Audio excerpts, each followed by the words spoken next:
telat mens 1 hari, tanda pasti hamil. Masa sih? Ya itu bisa ya, bisa tidak, tergantung.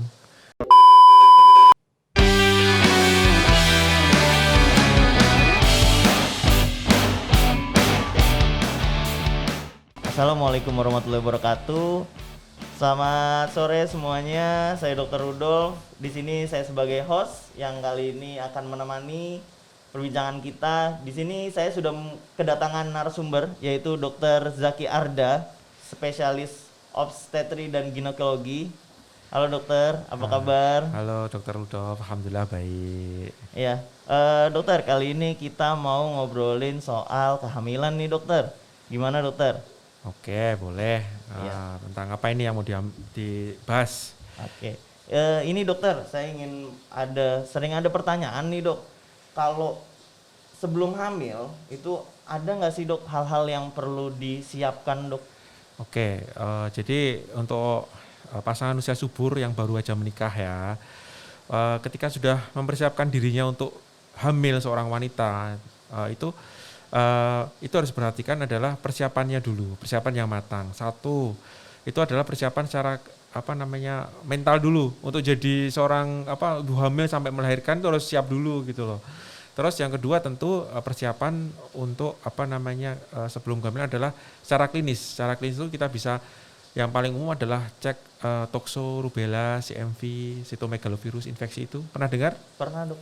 Ya, itu jadi cek TORCH istilahnya, TORCH.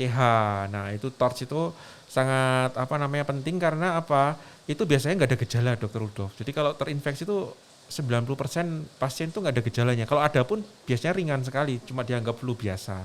Tapi bahayanya ketika nanti hamil dan masih kondisi terinfeksi, itu akan bisa menyebabkan janinnya cacat di dalam kandungan. Itu yang berbahaya sekali ketika hamil.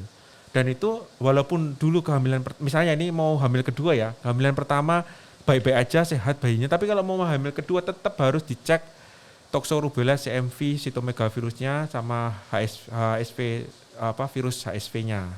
Oke, jadi tetap harus dicek karena ada kejadian tuh pasien tuh hamil pertama itu bayinya sehat, ternyata hamil kedua bayinya ada masalah dengan pendengaran, terus ada masalah dengan mata penglihatannya, ternyata telah dicek ternyata ada infeksi tokso seperti itu. Walaupun kehamilan pertama normal, tapi kehamilan kedua ternyata terinfeksi pas mau hamil yang kedua.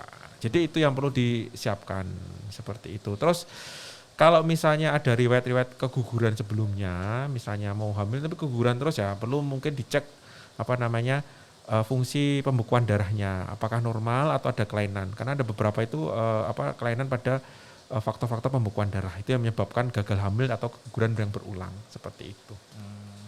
Oke, baik dokter. Nah untuk selanjutnya nih dokter, ada nggak sih dokter tanda-tanda dan gejala ketika seseorang itu mulai hamil gitu dok? Oh ya, oke. Jadi intinya itu kapan sih seorang wanita itu dinyatakan hamil gitu loh. Saya hamil. Jadi kan ada banyak itu yang kejadian oh saya hamil ini tiba-tiba diambil oleh apa itu. Pernah dengar kan itu benar, ya di berita itu. Jadi saya rasanya perut saya tambah gede terus tiba-tiba kempes sendiri. Nanti diambil makhluk halus atau apa. Nah, kayak gitu. Oke. Jadi untuk memastikan bahwa seorang ibu hamil itu ada tanda-tanda yang dirasakan seorang ibu dan ada tanda-tanda klinis yang dipastikan oleh klinisi. Oke.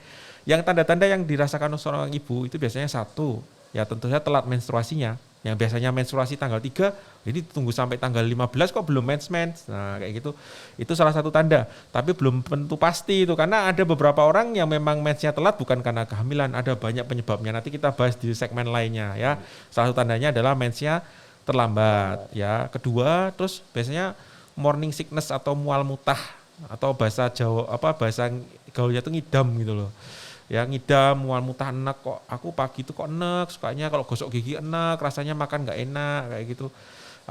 Muntah-muntah. Nah, itu ada tandanya. Itu mungkinan hamil juga bisa seperti itu.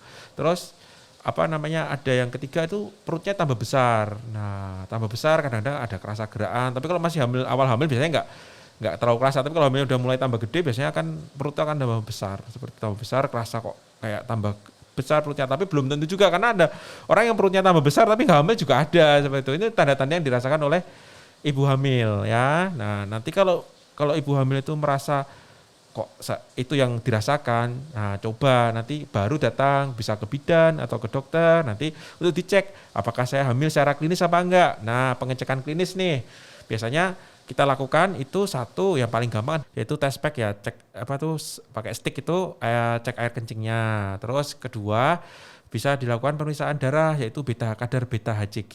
Nah, beta HCG ini biasanya akan meningkat selama kehamilan. Itu yang membuat kalau hamil itu mual muntah itu karena kadar beta HCG-nya meningkat.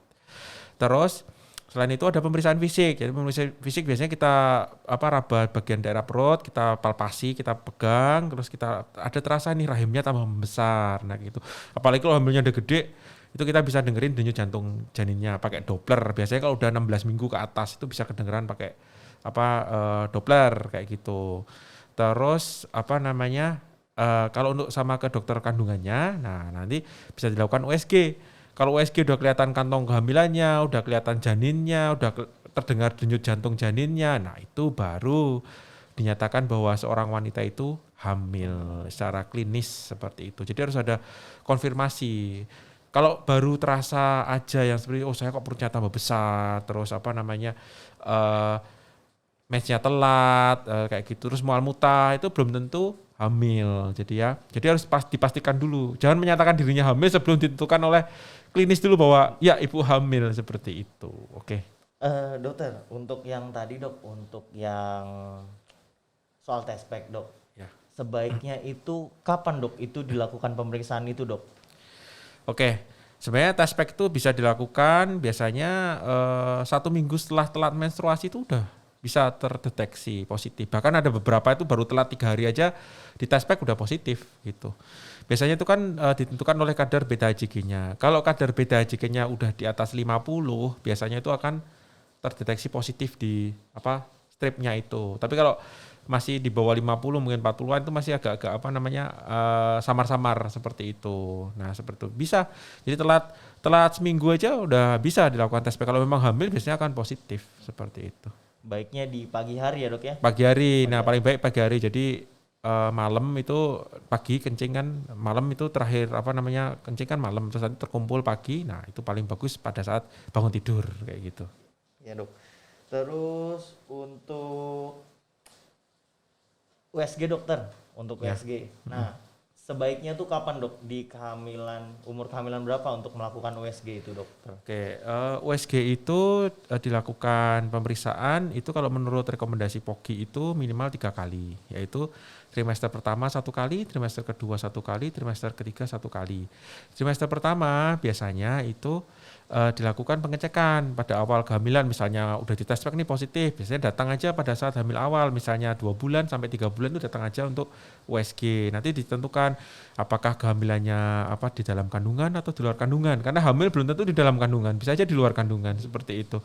Terus ditentukan apakah janinnya benar-benar berkembang apa enggak, karena ada namanya blighted ovum atau istilahnya hamil itu ada kantongnya tapi nggak ada janinnya. Nah, atau kehamilan anggur, nah itu bisa ditentukan pada trimester pertama. Terus nanti trimester kedua biasanya dilakukan pemeriksaan pada saat usia kehamilan 20-an minggu, 20, 22, 23. Itu untuk menentukan kelainan janin, biasanya ada hidrosepalus, misalnya kelainan ada kelainan pada perut yang tidak ada penutupnya sehingga ususnya keluar, kayak itu namanya gastrosisis dan lain-lain, itu bisa kita ketahui pada saat trimester kedua. Terus nanti yang ketiga itu biasanya dilakukan pada saat umur kehamilan sekitar antara 28 sampai 32 minggu. Itu dilakukan pemeriksaan untuk melihat apakah berat janinnya sudah sesuai dengan umur kehamilan apa enggak.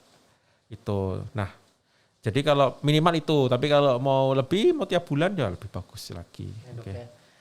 Untuk ini dok, USG itu sendiri dok, itu akan mengganggu perkembangan janin nggak sih dok? Kalau misalnya di USG sering-sering kan itu dok, ada info-info yang beredar kalau di USG itu nanti akan mengganggu perkembangan janin dok, gitu dok. Oke, kita lihat dulu ya, USG kan ultrasound ya, dari suara ya, ultrasonografi. Jadi itu adalah suatu image atau gambar yang yang bisa terlihat akibat pantulan suara. Jadi yang dipakai adalah suara. Jadi suara itu tidak menghasilkan radiasi, beda sama fotorongsen. Kalau rongsen kan ada radiasinya ya, itu berbahaya untuk kehamilan. Tapi kalau suara itu tidak. Cuman karena dia suara getaran tinggi itu menimbulkan panas, suhu yang meningkat pada dalam rahim yang diperiksa. Tapi biasanya kita dokter sudah men-setting. Jadi USG itu memang sudah ada settingannya itu untuk kekuatannya suara, kekuatan double, kekuatan soundnya itu sampai berapa kali, berapa hertz itu udah ada aturannya. Asal itu udah diatur sesuai dengan ketentuan, insya Allah mau USG tiap hari pun aman-aman aja seperti itu. Ya, jadi nggak perlu khawatir ya ibu-ibu yang di rumah kalau misalnya di USG. Jadi sudah terbukti aman gitu karena itu menggunakan suara ya dok ya. Iya, menggunakan suara. Gitu. Terus selanjutnya dokter, hal-hal apa aja sih dok yang perlu dilakukan ketika seorang ibu itu sudah terdiagnosis atau dinyatakan hamil dok gitu dok? Oke, jadi ketika seorang wanita itu sudah dinyatakan hamil, tentu saja yang dilakukan adalah kontrol rutin. Karena kehamilan itu adalah suatu proses progresif. Progresif itu artinya setiap bulan itu akan perkembangannya akan bergerak terus, jadi dinamis gitu loh. Kita tentukan untuk pada saat trimester pertama hamil itu baik, belum tentu trimester kedua baik juga, belum tentu trimester ketiga baik juga. Jadi harus kita ikuti dari trimester 1, 2, 3. Pada saat trimester pertama sampai trimester kedua itu pada saat umur kehamilan awal 1, 2 bulan, 3 bulan sampai usia kehamilannya itu menginjak 28 minggu itu disarankan 1 bulan sekali paling nggak kontrol, bisa ke bidan atau ke dokter. Kalau normal-normal aja bisa ke bidan, tapi kalau ada masalah bisa nanti ke dokter spesialis kandungan. Terus kalau 28 minggu sampai usia kehamilan sekitar 37 minggu atau mendekati cukup bulan atau aterem itu bisa dilakukan pemeriksaan setiap 2 minggu sekali. 2 minggu karena bayi itu pertumbuhannya cepat sekali kalau udah masuk trimester ketiga itu. 2 minggu sekali kontrol sampai nanti usia 37 minggu sampai usia HPL-nya kapan itu kontrolnya kalau bisa 1 minggu sekali. Karena sudah sangat-sangat mendekati waktu persalinan. Biasanya apapun bisa terjadi. Yang misalnya kemarin dilihat tali pusatnya nggak ngikat di leher, nggak melilit ya. Tiba-tiba di USG 1 minggu ngelilit. Karena apa? Bayinya muter-muter, bisa aja itu terjadi. Pada trimester kedua itu bisa aja. Kemarin kepala tiba-tiba jadi sungsang itu sangat mungkin terjadi seperti itu. Karena saya pernah mengalami beberapa pasien seperti itu. 32 minggu baik-baik aja, kontrol 34 minggu ternyata bayinya muter sungsang kayak gitu. Nah, itu harus perlu diperhatikan seperti itu. Nah, terus pertanyaan yang sering ditanyakan nih dokter. Boleh nggak dok berhubungan intim ketika istri lagi hamil dok? Oh ya, tentu saja jawabannya adalah boleh-boleh aja. Tapi adalah kehamilannya juga sudah ditentukan oleh dokter atau bidan itu bahwa kehamilannya baik-baik saja. Baik-baik saja itu artinya apa? Tidak ada kelainan yang mengganggu. Misalnya plasentanya letaknya di bawah yang menyebabkan perdarahan seperti itu, atau pada saat kehamilan awal misalnya terjadi kontraksi yang terus menerus sehingga sering ngeflek atau kita sebut sebagai abortus iminen, itu tentu saja nggak boleh ya, karena kan udah perdarahan itu masa makin berhubungan ya. Terus plasentanya di bawah itu juga kalau berhubungan beresiko seperti itu, atau ketika ketubannya udah pecah itu nggak boleh dipakai hubungan suami istri. Tapi kalau selain itu sih silahkan, nggak apa-apa, silahkan berhubungan, tapi saran saya sih kalau bisa pakai kondom aja, karena sperma suami itu kan mengandung prostaglandin ya, kadang-kadang itu membuat kontraksi pada rahim, jadi nggak nyaman. Kalau bisa pakai kontrasepsi aja, pakai kondom itu lebih nyaman sih kalau spermanya biar tidak menyebabkan rahim itu kontraksi seperti itu. Ya, oke. Yang selanjutnya nih dokter, kondisi apa aja dokter yang perlu diwaspadai oleh pasangan itu ketika sedang hamil dan perlu menghubungi atau datang ke dokter spesialis segera dok? Oke, yang yang membuat seorang wanita itu harus waspada ya, itu satu adalah ketika tekanan darah itu pada saat kontrol mungkin ke bidan ya, itu tekanan darahnya naik terus, bisa di atas 140/100. Biasanya itu harus segera ke rumah sakit karena itu akan menandakan adanya preeklamsia. Itu sudah saya bahas di podcast sebelumnya ya tentang hipertensi pada kehamilan. Terus kedua, mungkin terjadi perdarahan. Jadi perdarahan yang segar seperti itu, kayak orang menstruasi. Kalau cuma ngeflek coklat-coklat tuh nggak apa-apa. Tapi kalau sampai perdarahan yang segar, nah itu seperti orang menstruasi itu harus segera ke rumah sakit. Bisa jadi kalau pada kehamilan awal tuh ancaman terjadi keguguran, atau pada saat kehamilan udah agak besar, misalnya trimester kedua atau trimester ketiga itu terjadi kelahiran prematur atau ari-arinya nutupi jalan lahir sehingga menyebabkan perdarahan. Terus ketika sudah mendekati cukup bulan, misalnya udah 35 minggu atau 8 bulan, tiba-tiba ketubannya pecah. Nah itu juga harus segera ke rumah sakit, karena ketuban pecah itu termasuk kegawatan, bisa menyebabkan bayi meninggal di dalam kandungan. Terus atau yang keempat adalah ketika seorang ibu itu sudah tahu bahwa dirinya itu menderita suatu penyakit khusus, misalnya sakit jantung, diabetes. Ketika hamil itu harus langsung ketemu dokter spesialis karena itu perlu penanganan yang spesifik.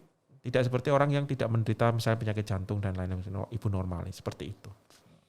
Ya, itu perlu dicatat ya ibu-ibu sekalian ya. Jadi harus kalau ada kondisi-kondisi yang sudah disebutkan tadi sama dokter Zaki, itu harus ke tempat pelayanan medis utama, bisa ke dokter atau dokter spesialis seperti itu. Oke, dokter, terima kasih dokter atas penjelasannya. Nah, mungkin sebelum kita tutup perbincangan kita ini dokter, ada saran dokter untuk sobat sehat di rumah kalian dokter? Oke, untuk sobat sehat, terutama yang ibu yang sedang hamil, selamat ya, tapi ingat kehamilan itu adalah suatu proses yang lama. Jadi butuh pengawasan yang terus-menerus sampai lahiran nanti. Oleh karena itu diharapkan para ibu hamil ketika sudah dinyatakan hamil, pastikan bahwa itu kehamilannya baik dengan pemeriksaan yang baik juga dan teratur setiap bulannya sesuai trimesternya yang saya sebutkan tadi. Terus jika memang sudah saatnya melahirkan, hubungi fasilitas kesehatan yang paling dekat. Jangan melahirkan di rumah. Melahirkannya harus ditangani oleh klinis, minimal ditangani oleh bidan yang ada, atau kalau jika perlu rujukan ke rumah sakit, nanti bisa datang ke rumah sakit untuk ditangani oleh dokter spesialis. Seperti itu. Ya, sekian perbincangan kita. Ingat ya sobat sehat, kesehatan itu adalah hak setiap orang. Oleh karena itu, di Klinik Arda, sehat untuk semua.